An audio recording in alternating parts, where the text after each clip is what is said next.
Johnson said during last season that he believes LeBron James isn't getting enough commercial endorsements. Well, that certainly changed as of late with LeBron James. Did you watch the game last night? Starring in several commercials, including ones for Samsung and Nike. Stephen A., I'm going to ask Skip this question and see what he thinks about it. No, actually, let me ask Stephen A. You go first. Because he's the LeBron expert. You are the expert. Do you think there are too many LeBron commercials? No, not at all. I mean, there were a lot last night. There's no doubt about that. Clearly, Nike spent some money. There's no question about TNT should love them some Nike, no doubt. But let's put this in its proper context. It was the opening of the NBA season. It was the night that the Miami Heat were being crowned. You know, were receiving their rings, the ring ceremony, and the banner for a third world championship in Dwyane Wade's era, the second consecutive title in the LeBron James era, was being raised. They're in defense of their crown. They're going up against one of the elite teams in the game, and you've got the face of the NBA right now in LeBron James, who was opening the NBA season. I thought it was entirely appropriate.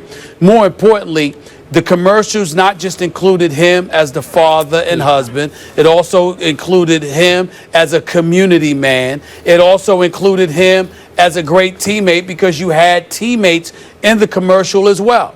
I thought it was a phenomenal look at the world's greatest player, highlighting some of the elements that have made him great. And to me, that's a beautiful, beautiful thing to see. Now, do I want to see that every day? No, I do not. Do I want to see that for every Miami Heat game where there's 4 different LeBron James commercials? No. But every one of those commercials were great, and I liked them. I just don't want to see all of them together, but I don't mind seeing, mini movies. Whatever one you want to pick. I thought they were all great. They were all great commercials. I hear what you're saying, but I must tell you, when the first Samsung Galaxy commercials started running, I kept looking and looking, thinking, wait a minute, is this a documentary on LeBron James? Seriously, I didn't time it, but didn't it go like 2 minutes or 3 minutes? Or it went on and on and on. And it was great. I got that. But I'm so conditioned to almost these 30-second bursts of commercials that I see 34,000 times over 3 nights, just again and again and again, until I can't watch it anymore. But both that and the Nike commercial where he's bicycling, then running, swimming, and all the kids are falling all over Miami, thousands, and it grows into like a mob scene of kids following LeBron all the way home at night. Again, a great commercial, but they're so long, Stephen A.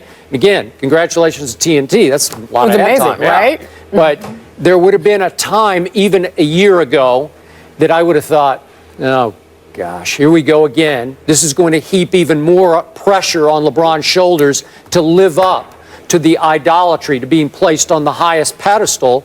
But he's got 2 rings now. And I think he can handle it. And again, his team, if Dwyane starts to come back to being Dwyane Wade, is such a prohibitive favorite that I think he'll be just fine handling the pressure of this. I think for once, he's to the point in his career arc that he can live up to this. Okay. Well, you know what? Listen.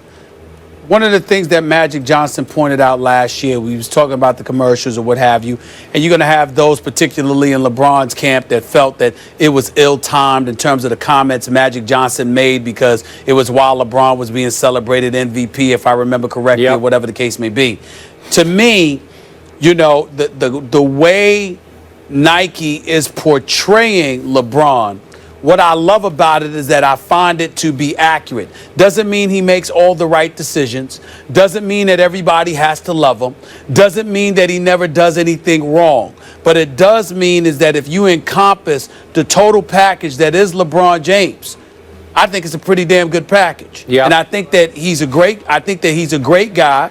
He's a great champion. I have no doubt that he loves his family and his friends and his teammates. None of that I find to be remotely phony at all. Yeah, I agree. And if it's an accurate depiction of who he is, then to me it comes down to, is he worthy of being celebrated on that level?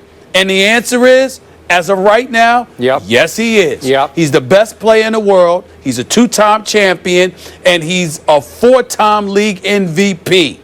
I have no problems with the manner in which he was celebrated last night. Because if we're going to celebrate somebody in the NBA, it would need to be him.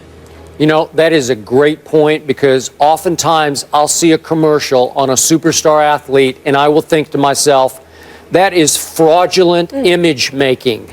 That is misleading to the public, because that's not what that guy is really all about. But in this case, I'm with you on this.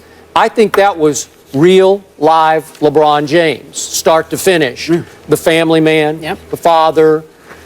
I think he's great with those kids, and it comes across as so natural and real and legit.